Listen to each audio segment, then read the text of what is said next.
Our host, the world-renowned Christine Enville, an IFBB professional, 3 times world champion, a mentor, an icon, and of course, a founding co-owner of the best supplements money can buy, International Protein.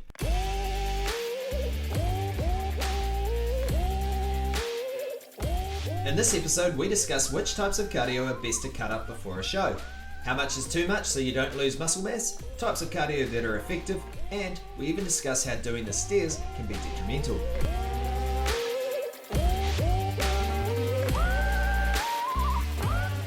So Christine, how does cardio work into the bodybuilding routine, especially sort of coming up to, coming up for a show? Okay, for most people, it's an essential part of cutting up for a show. So you're always going to find that person with an incredibly quick metabolism who says, oh, I cut up for this and I didn't do not one bit of cardio. So they're those people that are genetically blessed, probably very young and have incredible metabolisms. But for the that majority, everybody hates, right? Yeah. Yeah. But I mean, the thing with cardio is I actually love cardio, and a lot of bodybuilders don't like cardio.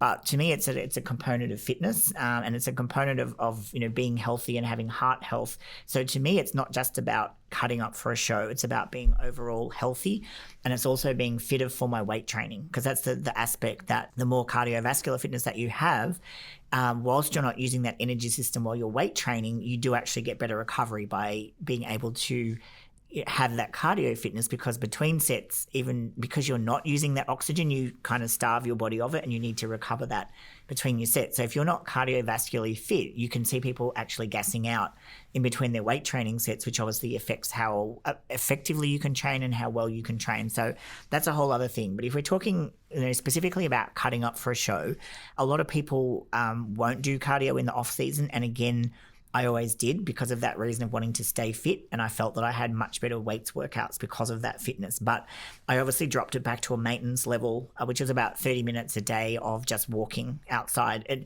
the whole time that I competed and cut up for shows, I actually never did electronic equipment, and by that I mean stairs, treadmills, cross trainers or anything like that. I actually walked physically outside for 99% of all of my cardio sessions when I was, getting ready for comps. Now, some of that I believe was because I was younger. Even back in Melbourne. 4 seasons in one 4 day. seasons. I lived in Richmond. They have a lot of verandas. Yep. Most of the shops have verandas, and I had a Japara and big waterproof boots.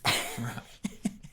And on it would go, and my Japara come down to my knees, and I would just walk under the undercover. You don't have to walk across the road and get that little bit wet. And if it was really, really bad, they have some great shopping centres, like Chadstone. You can just do laps around every level of Chadstone. And I did used to do that seriously for some comps. Did you buy anything or just use them? Maybe a black coffee or something, but good on you. Yeah, I was walking that fast, no time to stop and look in the shops. Funny. But yeah, so cutting up for a comp, obviously the goal is to burn calories. That's why you're doing cardio when you're getting ready for a comp. So always when I would start out prepping, there'd be a combination of cutting back calories and introducing more cardio. So I would never change the two at once. For example, I would, if I got to a sticking point, I wouldn't, cut my calories and increase my cardio. I would kind of do one thing or the other, and that would always allow me to keep it moving. So that obviously meant that, some comps I would get up to doing maybe, 2 40-minute cardio sessions, one in the night, one in the morning. And the most I ever did would be another 30-minute during the day, because I had the luxury of being able to do that. So, all in all, what was that about? What we're looking 40, 80, 110, not quite 2 hours of cardio, which is actually, when you think about it, 2-hour weight session and 2 hours of cardio is a big chunk of your day, but that is comp prep. So with cardio, there's not many people, I don't think, that are just doing that kind of outdoor walking, because as you say, it's either too hot, it's too cold, it's too something, and a lot of people do like to go on the treadmill. Now, I guess the cool thing about the treadmill is that you can gauge your speed. So the thing with outdoor walking, anyone who knows me and has ever walked with me knows that I walk very fast, and people who saw me would say you look like you're on a mission. But not everybody does that. So the thing is with the treadmill, I guess, is that it sets your pace and you know what you're working towards. So you're, again, if you're having a tired day, if you're supposed to be doing, 6 kilometers an hour, you set it and you make sure that you do that. Because I think the thing obviously with cardio is it either has to be distance based or time based. Distance for me if you're doing it outdoors, you are like, if you do it for a time and you're tired, you're going to cover less distance. So you have to always sort of set a benchmark. And if it takes you a little longer, I would always rationalize it. Even though it's taken me longer, I've still covered the same distance. So ultimately, I'm going to burn the same amount of calories. So that was how I would kind of fix that. So obviously on something like a treadmill, same deal. You can either set it by distance or a speed. And if you always do that speed for time or whatever, then you're always going to be burning that same amount of calories. So you haven't taken into account that it might be windy. No. I'm just trying to get technical here, but yeah. Yeah. No. So what kind of, when you are walking around outside, what kind of heart rate are you looking for? You still want to, like, the best way for fat. So, okay, there's two different ways of looking at cardio as well. So when I'm doing outdoor walking, I'm looking at the talk test. So what that means is you should still be able to carry on a conversation if you're with somebody. So you're actually working at only probably about a 60% of your max. So if you obviously remember the 220 minus your age and whatever percentage that is to get your heart rate, that's where you should be working. So that's kind of like your optimal, like, direct fat burning. So with with cardio and when you're at rest, like particularly when you're at rest, you are actually burning fat as an energy source. The more intense the workout that you do, the less percentage of fat you burn and the more percentage of carbohydrate that you start to burn, until you're working up in your anaerobic zone where you're not burning any fat because you need oxygen to burn fat, and you're purely working off like your glycolytic systems and carbohydrate as an energy source. So when you're, directly wanting to burn your fat stores, I guess, the theory always was that the actual lower intensity cardio was a good way to just directly burn fat. And that was also a good way to feel like you were preserving muscle as well, because we all feared that walking was going to burn all the muscle out of our legs. And that was kind of like I guess a myth of bodybuilding back in the day. So what I actually found was that doing that walking actually brought texture into my legs. So obviously the cardio side of it also increases your vascularity, the capillarization of, your body, because you're obviously trying to get more oxygen around your whole body to fuel everything. So with the changes that I found and the results that I got was I actually got a really good, a good thin-skinned, vascular, lean look through my legs from doing all of that, walking all of those years at that low intensity, and never managed to, didn't risk losing any size.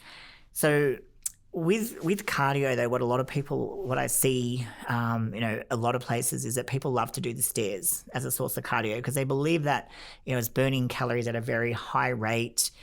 They also think that it cuts their glutes up, which, I mean, I was probably known for having striated glutes and I never did a stair. I'd actually only ever did the stairs once I retired, never did it for a comp. And I guess my experience of the stairs is that if you're like, if you could do it to me, it's more like a sprint. Doing it for a very short period of time, I could understand where that would fit in. And that's where I'll kind of segue a little later into talking about HIIT training and HIIT cardio, and where retrospectively I probably would have introduced some of that if I had I guess kind of been aware of it. I mean, I kind of roughly knew about it, but I didn't really understand where it fit or how I would do it or how I would introduce it into my routine, and it didn't really fit into my routine. But just coming back to the stairs, like traditionally a lot of people will just grind out like an hour on the stairs, and they think because they sweat a lot and they burn a lot of calories on the little dial on the thing that they're actually doing a lot for their system.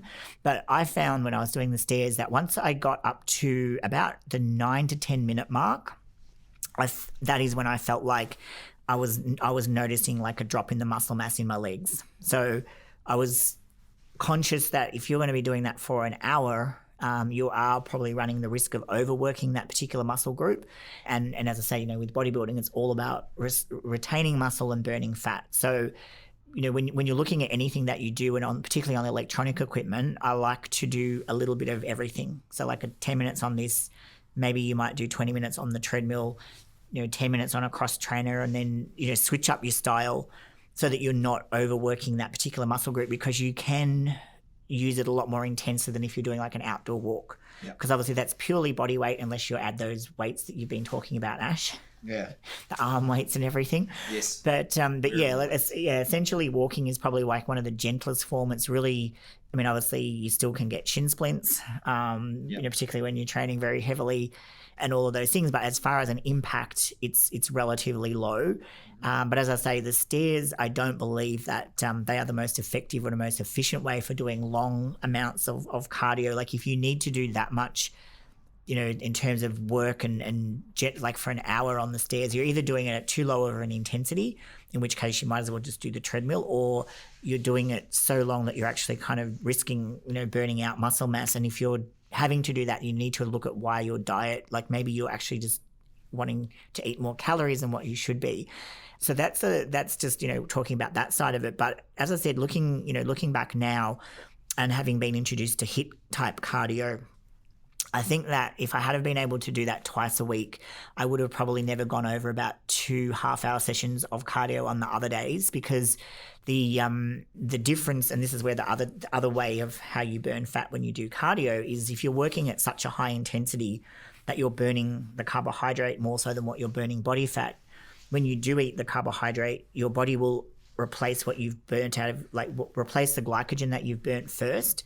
So if you're still in a calorie deficit, those carbs will get put back into the glycogen stores, and then you're actually you don't have calories available to utilize for energy, for immediate energy burning, because once the glycogen gets stored in your body, until you exercise again, you actually don't use it. It's not like you're sitting at rest. Remember, at rest, you're burning body fat. So you're got back to a state where you're now got no, your blood sugar has, at a point where you don't have a excess blood sugar, sugar floating around in your blood because it's all being stored as glycogen. So essentially now you're in a calorie deficit because it's like you're backfilling what you burnt from the higher intensity exercise. Mm-hmm. So that's kind of that difference between what people would think was direct fat burning and why they would do lower intensity. But obviously the thing with the HIIT type training is the potential to burn far more calories in that same time frame. So if time is an issue, which it often is when you're getting ready for a show and you only have so much time to dedicate to a particular activity, the HIIT is a great combination of not just burning your body out, because obviously you could do a style of HIIT on the stairs potentially, but to just grind out continuous steady state on the stairs versus doing a variety of different exercises, so you're not taxing the one body part continually. Yeah. And you're using a whole bunch of different muscles. To me, that'd be a way more effective, like a 45-minute of HIIT would be your cardio for the day, done and dusted, no 2 half-hour sessions. And then the on-burning effect of that, because you've raised your metabolism a lot more from doing a high-intensity work than what you have done from doing a lower-intensity type of cardio session. So the on-flow effect of that would be a lot greater. So if anyone, isn't doing it, I suggest that they actually do try to do like a couple of HIIT sessions a week out of their cardio, judge their fitness, because, once you are getting close to a show, you might find that it's kind of too much to do 45 minutes, and you might want to only do a certain, time length. You might want to shorten that back a bit. So again, it's because I never actually did it under extreme diet conditions. I don't actually know how I would have fared in that. And I think, trying to do it every day would probably push you into a state of overtraining. But again, everybody is different, depending on what their weight sessions were like. But another, I guess, advantage of that type of training was the way that it does use your upper body. And I think that one thing I used to always say when I was competing was damn, I wish I could walk on my arms, because of the effect that I got through my legs of the continual, high repetitions, I guess, of walking. I know some of the cross trainers have the moving upper body parts, but it just isn't quite the same thing. I think, things like the rowers, I know there's now some ski ergs and those kind of pieces of equipment which do incorporate upper body. And I think, and the climber ones, if your gym happens to have one of those. So those are all really, really cool pieces of equipment to bring in and utilize different body parts, so that you're not doing a long session on the one thing. But as I said, the HIIT as a day on its own, to do a HIIT type of session would be a great addition. But then if you are doing your other cardio sessions, try to make it up of 5 to 10 minutes of a lot of different things to bring in that half-hour session, if that's the time frame that you're working on. But you can still also incorporate some of those HIIT type of scenarios in there, like on the spin bike, for example. You can do 30 seconds full pelt and then back it off for 30 seconds and then do that type of a cycle for 10 minutes and try those type of moves. Mm-hmm. Some of the other really cool things with cardio is doing some type of plyo movements. And again, it's all about conditioning, because at the end of the day, What's a plyo movement? a plyo movement is like so if you're it's dynamic, so you might be lunging, so you're actually kind of jumping but lunging, Right. and those are, so like a plyo lunge is, instead of just stepping back with your foot, you're actually like using the explosiveness to jump back up again, and again, those type of movements, I think in the end the explosiveness links back into your weight training and then helps improve your strength, because you've got that explosiveness out of the bottom, even though weight training itself isn't explosive, but having that power at the start of the movement definitely helps to contribute to the strength that you have throughout the movement when you're actually weight training. Some of the other really good things is it tends to work a lot of the stabilizer muscles, because weight training is very linear in terms of you work in a certain line of motion, so your muscles get strong in that particular line of motion, but a lot of the other muscles around aren't necessarily primed for work outside of that. And again, having all of the muscles strong, and that's through that, the explosiveness and the strength that you get, because you get like you get more of an explosive strength out of the HIIT type of work. And that all adds together to give you a better weights workout. So for me, weights is always the golden thing, because that was what kept your muscle mass, and everything else was auxiliary to that. And I think that, as I said, if I would go back now, I would definitely try to do some of that other type of cardio, just to sort of limit the amount of time that I had to spend actually prepping, because that's probably like the biggest detracting factor, is how much time getting ready for comp can take away, particularly if people have kids and jobs and everything like that. You are very limited. There's still only 24 hours in the day, no matter how much we want it to be different. So the more efficient that you can be to get that good result, then that's what I would be looking at with that type of thing. So again, there's so much more equipment around, and when I started, there literally was only treadmills. So your options were walking or treadmill at the gym, and then now there's such cool pieces of equipment. There's all kind of different slack treadmills where you're actually creating the movement. It's like what they put the dogs on to. I think it's not electronic. It's electronic, but your step speed is driving the thing. You're the motor, basically. Right. I don't know if you've seen those at all. No. Okay, so that's some of the newer equipment that's coming out. So the faster you go, the faster it goes, and you can sometimes get a little bit tangled up. But there's just so much more variety, I think, than what there used to be. And that's why I'm always a big believer in really mixing it up, so that you're not taxing one part of your body. Because the way that I look at, again, cardio, whilst you are going to be using your muscle to a degree, you don't want to use it with a lot of resistance, but you can use it just with a small amount of resistance. And again, like the hand weights or things like battle ropes or stuff like that, where you're doing, a minute or 40 seconds or just a short burst of time, not enough to really, degrade the muscle or overtrain it, but enough to sort of give it some work, but at a lower intensity. So any kind of weights that you use with a cardio type session, you don't try to emulate your weight session, because you're doing it in a totally different breathing, totally different speed, cadence, rep speed and all that. You're doing a lot faster. So you want a weight that's very, very controllable, but it's all adding to that calorie burn because you're putting extra load on. So cardio is something where it's opportunity to explore. Yeah. So you'd keep your cardio and your weights, of course, totally separate. Yes. Yeah. So you wouldn't mix them together at all. Well, and as in as close as they would come would be, for time reasons, obviously straight after a weight session, often cardio needed to be done. Like I would say train and then drive home and then do my cardio. So that would give me like a half-hour break to kind of rest, have a recovery meal. Yeah. And then, go in and do the cardio. But as far as trying to make my weights my cardio, not for weight training. Like if you're trying to do some other general type of fitness, and again, this is kind of the F45 concept, is that they have the cardio days, which are the HIIT cardio, and then they have the weights days where they actually try to, I guess, get people to lift heavier. The sets are more of a length which is compatible with weight training. But the biggest thing why it can never be weight training is that the rest period between each set is far too short. 10 seconds, so you're loading up maybe 3 or 4 sets with only a 10-second break. For weight training, it's not how it's going to be the most effective, because you need that at least minute to minute and a half between each set to recover the ATP and go back in and lift to your ultimate. So that way you're stressing your muscle in a different way, you're giving it a different type of fitness, but it's not necessarily going to be the type that's going to grow. Like it's going to grow some muscle if that's all that you do and you've never done anything. But if you're trying to bodybuild and you're specifically trying to grow the most amount of muscle that you possibly can, then that's not going to give you what you want. So that's why I say with those kind of days, to me, I just drop the weight and still keep form, but go more for speed. And it's actually, I need to do a little bit more reading, but it's actually coming to the fore as a new and separate style of training. So we have cardio, we have weights, and now there is this kind of weighted cardio. Yeah, that's the becoming. lighter you go, the better. So with those wearable weights that I was talking about, they load the forearms and the forearms only, but they only go up to 750 grams, because what that does is that starts targeting your core. The minute you start going above that weight, it starts using different muscles in different ways and defeats the purpose.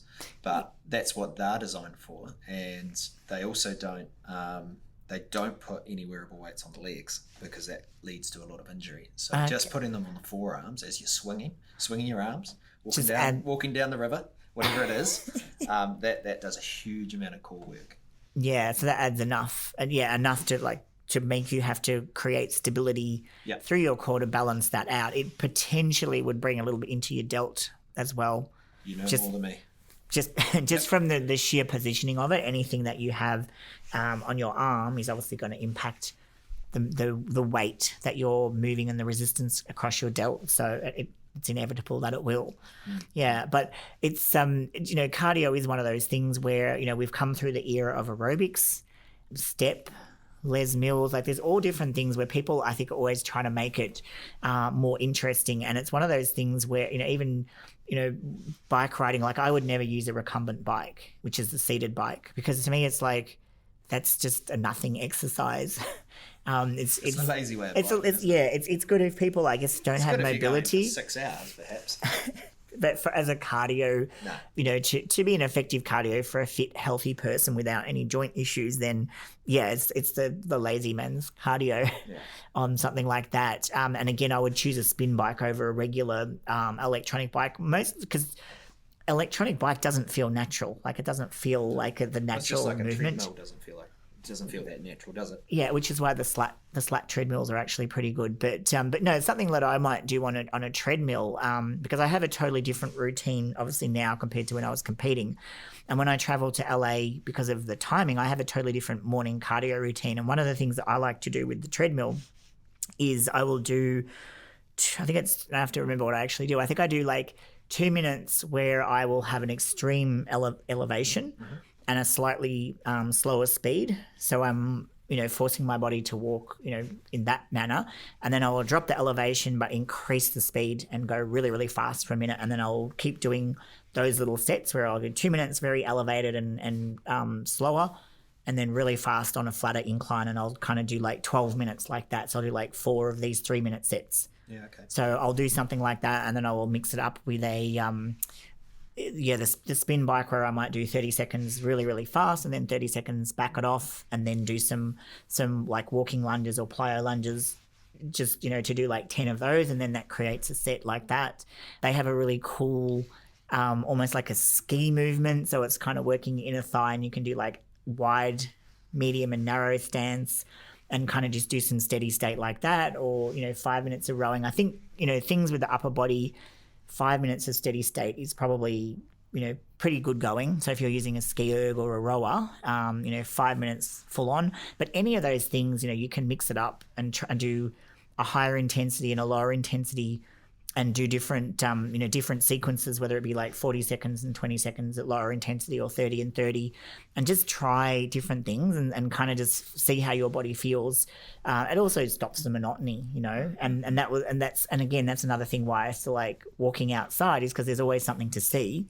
And I'm not really much for sort of standing on a treadmill and watching TV or not really going anywhere. So being out in the environment and taking in all the different stimuli that's coming was always, it's also kind of relaxing and non-stressful, as well as doing your cardio. Whereas the electronics always kind of feels like a little bit more stressful because you're not really going anywhere. But well, you're an achiever, right? If you're not going anywhere, it's going to drive you nuts. That's what it is. Yeah. I'm not thinking, this is burning fat. Yeah, the cardio, the variety of what's out there now is like, see what works, see what's most efficient, see what suits you. If you've got certain areas that you really need to target, and again, for a lot of people that might be glutes, or like I say, for me, it was actually always upper body, where I wanted that same texture through my upper body as what I got through my legs, and the ability to do more upper body type cardio and bring in back, shoulders, arms is really, really, very beneficial. But cutting up for a show, it's got to be done in, you got to think about like what you're trying to achieve. Do you need to burn more calories now? And that's really why you're doing it, at that point in time, because like I say, you'll hit those plateaus and you can't just keep on doing the same thing. You got to figure out ways either to do more. And if time is an issue, then maybe more intensity. Mm-hmm. Within that period of time will do what you need to do. Then, in the off season, it becomes more about keeping that fitness and obviously getting because you don't want to stay in a state of doing as much cardio as what you were doing for your on season, because then when your next on season comes, you're going to have to do more because your body definitely adapts. Like you get fitter and your body gets more efficient at burning its calories and conserving its calories, because the idea is that that's part of the adaptation. Your body always trying to conserve. So yeah, you don't want to get to that state and say, oh, I'm so fit now, I want to stay here. It's like, remember, the goal for a show is that you got to give yourself somewhere to go for the next time. So you do have to kind of back off a little bit, bring that body fat back on a little bit. And back off the fitness, because otherwise you'll end up in a cycle, isn't it? Always a cycle, yeah. And I think that's one of the biggest mistakes people make with bodybuilding, trying to stay in it. Yeah, like because now too with Instagram and Facebook and everyone want to kind of like show their pictures, and no one wants to have a bad picture. In the old days, everyone kind of disappeared into hibernation once the Olympia was over. They did all the photo shoots for the year pretty much after the Olympia. And they just got to go and train and focus on improvement rather than focus on how they looked at that particular point in time, because you only needed to look good on stage. Like you only had to look good for that moment. Obviously, fitness is another part of it, and health, and you don't want to be on the extreme of being like so out of shape and unfit and unhealthy and eating crap food, because the two, like, you don't want to be on that extreme either. Like you got to remember why you're doing it is also to be healthy and to have longevity. So you want to have that cardio for the fitness.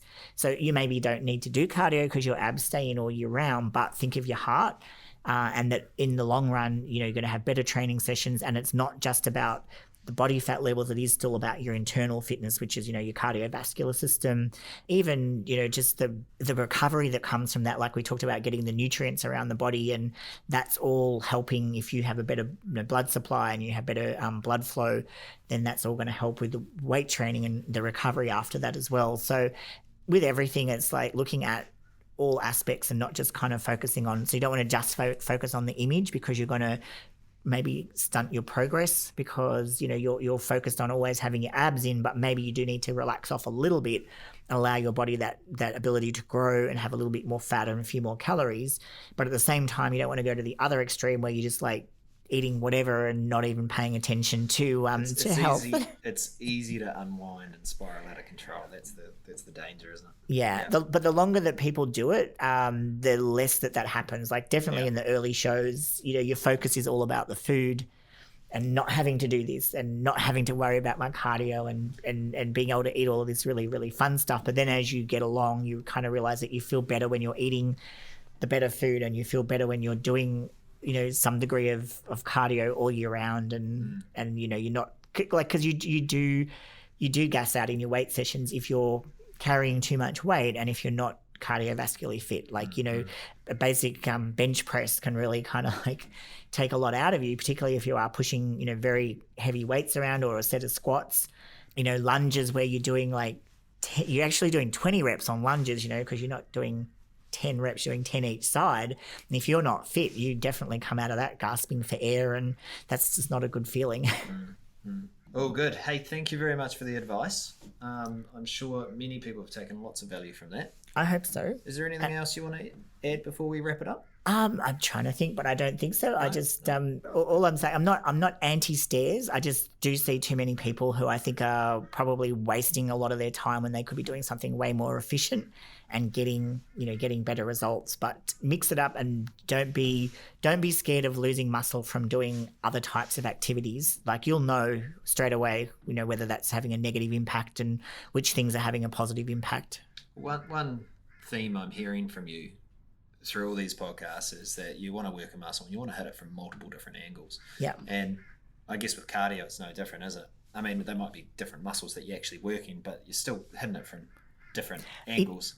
Yeah, because you get a different look from a body which is trained just from weight training and dieting to strip off fat, as opposed to something which is a functional body as well, because of all the different kind of texture that you get to the muscle. So it makes sense to me that you do want to work it evenly. And it also, to me, minimizes the risk of injury. If all the stabilizers are strong, you'll incorporate some type of flexibility and balance potentially into the other types of training that you might do. So I think it's looking at it holistically, because the old traditional thing of bodybuilders, they can't do this and they can't do that. All they can do is lift weights, and it's not necessarily true, because you can have a physique that looks a certain way and be really, really strong, in the gym and be a bodybuilder, but you can still have the other aspects of fitness. Like it shouldn't be two separate things. Like I always look at something like it's, a more holistic approach at everything that you do. Awesome. Hey, thank you very much. Thank you, Ash. Words of wisdom. If you like what you've heard, recognize that these tips, they're free. So show your support by becoming a loyal international protein customer by jumping online, hunt our product down, and hit that buy now button. So once again, like, share, and subscribe to our podcast so we can continue to bring you these episodes from our one and only Aussie Muscle Guru, 3 times world champion, Christine Enville.